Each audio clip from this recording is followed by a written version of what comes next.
Boa tarde, quarto ano. Vamos começar nossa aula de português. Vou fazer uma correção comentada rapidinha, tá? Sobre a tarefa que eu dei aula passada, que são lá as páginas 129 a 131. Na 129 vocês tinham um folheto e as questões A, B e C era a interpretação desse folheto. Na letra A, o que o panfleto pretende promover? Esse panfleto ele está promovendo uma oficina culinária para crianças. Então, o que ele pretende promover? Uma oficina culinária para crianças, tá? Na letra B, qual seria o público-alvo desse panfleto? Então, vocês podem colocar que são as crianças que têm interesse de participar e as famílias delas, né? Às vezes a criança não vê o folheto, mas de repente o pai, né, a mãe, vê e sabe que o filho gosta, se interessa por culinária e inscreve o filho nessa oficina.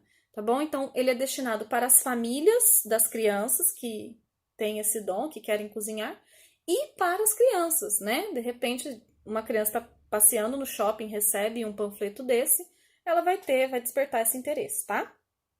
Na letra C, por que você acha que a palavra mãozinha foi usada no diminutivo? Ele fala assim, traga seu filho para botar a mãozinha na massa. Como é um folheto destinado para crianças, né? Esse diminutivo, mãozinha, ele veio para poder expressar o tamanho, porque a mão das crianças são menores em relação ao dos adultos, né? Também uma questão de carinho, né? Quando são feitas atividades para crianças, geralmente são atividades lúdicas, atividades de carinho, né? Então, mãozinha, vamos colocar sua mãozinha, dando a impressão de brincadeira também, né? Não uma coisa tão séria, igual uma competição para adultos. Então, vamos colocar a mãozinha para trabalhar na massa, né? Botar a mãozinha na massa. Então, pode expressar tamanho, carinho e também a delicadeza, né? Que as crianças têm em relação aí aos adultos, ok? Todas essas respostas estão num arquivo aí de apresentação do Google que eu coloquei anexo, tá? Então, vocês vão ter tempo para corrigir com a resposta que está no livro de vocês. Na página 130, ele queria 3 palavras paroxítonas. Eu estava analisando esse panfleto e existem, assim, a maioria das palavras desse panfleto são paroxítonas. Então, tem várias respostas possíveis para esse exercício. Mas tem que colocar 3, tá? Na correção, na sugestão de correção que eu coloquei traga, filho e massa. Traga, né? Filho, massa. Tá vendo? Em todas foi a penúltima sílaba a mais forte. Então, todas são paroxítonas. Mas também tem para. Tem também, ó, crianças. Tem também brindes. Ó, tem muitas palavras. A maioria das palavras desse panfleto são paroxítonas, tá? Então, qualquer 3 palavras que vocês colocaram aí, desde que sejam paroxítonas, estão certas. Na letra B, 2 palavras oxítonas. Eu encontrei 3 palavras oxítonas nesse folheto, tá? Que seria botar, além, e, cadê outro oxítono? Produção. Foram as 3 que eu encontrei, oxítonas. Mas ele queria 2. Então, qualquer uma dessas, desde que fossem 2, que vocês colocaram, estão corretas, tá? Na correção do Google que eu coloquei para vocês, eu coloquei além e produção. Mas se alguém colocou no lugar de uma dessas o botar, tá certo também. E aí ele pergunta, há alguma palavra proparoxítona no panfleto? Não, não há nenhuma palavra proparoxítona, tá? Outro exercício, aqui não tem numeração, esses exercícios, então eu vou falando, ó, o próximo exercício, tá? Ele queria que vocês colocassem aí palavras da mesma família. Então, assim, ó, eu coloquei todas as palavras de verbo, tá? É que a gente ainda não estudou verbo, mas eu coloquei todos com terminação ar. Então, por exemplo, análise, eu fiz analisar, piso, pisar, liso, alisar, pesquisa, pesquisar e preciso, precisar. Mas vocês poderiam ter colocado em análise, poderia ter colocado qualquer outra palavra relacionada com análise, tá? Analisando, por exemplo, analisado, todas essas. Desde que fossem escritas com S, Por quê? Ela tem o som do Z, só que a palavra original é escrita com S. Então, a derivada dela também vai ser feita com S. Em piso, vocês poderiam ter colocado pisotear, pisoteado. Me fugiu algum outro exemplo, mas poderia ter sido qualquer uma aí da família. Liso, eu coloquei alisar, mas poderia ser alisamento, alisado, alisando, certo? Todas com S. Pesquisa, eu coloquei pesquisar, poderia ser pesquisador também. Preciso, precisar, precisando, precisado, todas elas escritas com S, esse é o mais importante. Agora observe as palavras a seguir. Aí agora são palavras que têm o Z, então qualquer palavra derivada também tem que ser com Z. No vazio eu coloquei esvaziar, poderia ser esvaziamento, esvaziando, esvaziado. Todas essas derivações tinham que ser escrita com Z. Em deslize eu coloquei deslizar, cicatriz, cicatrizar, azedo, azedar e cruz, cruzar. Mas poderia ser qualquer outra da mesma família, tá bom? Aí a regra. Escreve-se com essas palavras da mesma família, desde que a palavra de origem seja escrita com S. E a outra regra. Escreve-se com Z as palavras da mesma família, uma vez que a palavra de origem seja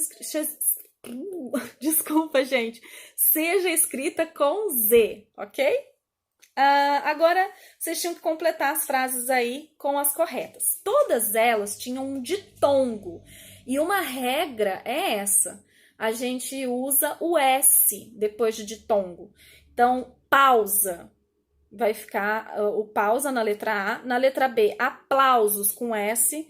Na letra C, repouso com S. E na letra D, pousada com S. Todos com a letra S, tá bom? E aí a gente entra no assunto de hoje. Na 132 tem a regrinha. Então, usa-se a letra S depois de ditongos, desde que haja o som do Z, tá bom? Aí, complete as frases com o masculino ou feminino das palavras destacadas. Esse outro exercício, então, a gente vai falar sobre adjetivos pátrios. Conheci um garoto francês. Conheci uma garota francesa, com S. Vi um quadro com uma bela praça holandesa. Vi um quadro com um belo jardim holandês, tá? ES com E com acento circunflexo, chapeuzinho. Adoro comida japonesa. Adoro o povo japonês. Ele fala inglês. Ela é de origem inglesa. Eles gostam de comida escocesa. O avô deles era escocês. Então, a regra fica nas palavras terminadas em es e esa, lembre-se do hífen aí de colocar, quando indicam lugar de origem, empregam-se a letra S. Essa regrinha tá no livro e eu também coloquei aí na correção para vocês, tá? Escrever certinho aí no livro de vocês. Na página 133, ele tem um exercício aí, tem várias linhas para vocês escreverem 3 frases empregando adjetivos pátrios, ou seja, palavras que indicam origem das pessoas. Apesar dele não ter especificado que tinha que ser com ex ou exa, né? Subentende-se que tem que ser uma dessas nacionalidades, porque é o que a gente está estudando. Mas não tem nenhuma especificação. Eu fiquei pensando nisso. Por exemplo, se alguém quiser escrever o povo brasileiro é animado, estaria errado? Não, porque é um adjetivo pátrio brasileiro. E também é escrito com S, tem som de Z, né? Então, serviria também, tá? Mas eu fiz 3 sugestões de frases com palavras com es ou esa, tá? Eu fiz 3 sugestões para dar uma ideia para vocês. Vocês podem formar as frases que vocês quiserem, desde que sejam 3, tá bom? E o último exercício, vocês têm que ir lá no material complementar, tá? Deixa eu achar aqui, que página que é? 303, tá? 303. Só que cuidado, porque tem 2 adesivinhos aqui, ó, que é da unidade 4, tá? A gente vai usar esses 3 adesivinhos aqui, tá bom? Oxítonas, regra das oxítonas. Sílaba tônica, né? A última sílaba. Então, a oxítona vai ser essa verdinha aqui, ó. Ui, deixa eu fazer assim pra... ok? Ixi. Vamos colar lá em oxítona. Paroxítona, penúltima sílaba, vai ser esse cinzinha, é um cinza, tá?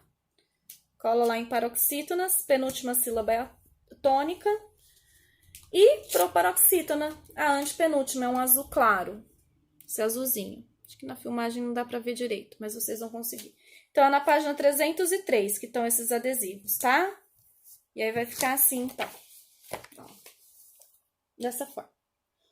Tá certo? Tudo isso tá na correção aí pra vocês, tá? O que vai ser a tarefa? A tarefa de vocês serão as páginas 256 e 257. É praticamente a mesma coisa que a gente fez nessas últimas páginas, tá? Vai ter uma interpretação de uma tirinha do Chachado, um personagem de história em quadrinhos. Depois, na letra C, vocês têm que encontrar uma palavra oxítona, uma paroxítona e uma proparoxítona na tirinha, tá? Exercício 2 vai ser o som do SZ e o 3 também, tá? Bem parecido com os exercícios que a gente fez agora nessa sessão aí do que eu aprendi. Então, páginas 256 e 257. Eu acredito que vocês não vão ter dificuldades. A gente tem feito bastante exercícios sobre isso, tá bom? Beijos e até a próxima aula.